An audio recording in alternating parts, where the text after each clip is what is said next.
हमके घरे जाए, हमके कुछ नहीं के भाई। Please please I want to go home. Please please please. Doctor, अरे कहाँ गए डॉक्टर? अरे भैया गलत एड्रेस पे आगे बढ़ा तू लोग। यहाँ से लोग जाएला आवेला ना। अरे तू चुप करा, डॉक्टर के दिखावे खातिर लाइल हई। अरे तू अपन मुंह बंद कर और बड़े डॉक्टर के बुलावा।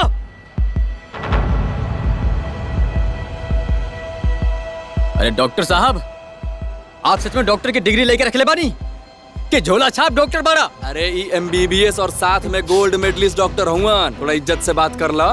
इज्जत तोरा के हम दिखाई इज्जत। धारा देखी दा, चला अंदर लेके चला। आवा देखा, ई केस बहुते रेयर केस बा। एकरा मेडिकल भाषा में केस ऑफ सस्पेंडेड एनिमेशन कहल जाला, जेकरा में बिना मौत होला के बाद भी शरीर के सारा जरूरी अंग काम करल बंद कर देवेला। आज से कितना साल पहले यूपी में भी ऐसा ने केस आयल रहल। क्या हवा तू? अरे मैं क्या करता नहीं? क्या हवा तू? क्या हवा? हम क्या जाके ले आए? डॉक्टर साहब, ई कोमा से बाहर आवे वाला बात तो समझ में आ गई, पर कोमा से बाहर आइला पर ओकर भाषा भी बदल जाला। ई बात हमरा समझ में ना आई। प्लीज हमके घरे जाए, हमके कुछ नहीं के भाई। Please please I want to go home.